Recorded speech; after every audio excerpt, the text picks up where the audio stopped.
Shemu'ėl Aleph, chapter 31. And the Philistines were fighting against Israel, and the men of Israel fled from before the Philistines, and fell slain on Mount Gilboa.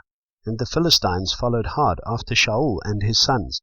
And the Philistines struck Jehonathan and Abinadab and Malchishua, sons of Shaul.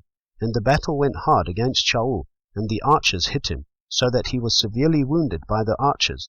And Shaul said to his armor-bearer, Draw your sword and thrust me through with it, lest these uncircumcised men come and thrust me through and roll themselves on me. But his armor-bearer would not, for he was greatly afraid. So Shaul took the sword and fell on it. And when his armor-bearer saw that Shaul was dead, he also fell on his sword and died with him. Thus Shaul died, and 3 of his sons, and his armor-bearer, also all his men, together on that day. And they saw, the men of Israel who were beyond the valley, and those who were beyond the Jordan, that the men of Israel had fled, and that Shaul and his sons were dead. So they forsook the cities and fled, and the Philistines came and dwelt in them.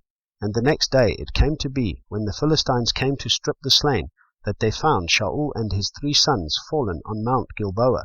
And they cut off his head, and stripped off his armor, and sent word throughout the land of the Philistines, to announce it in the house of their idols and to the people.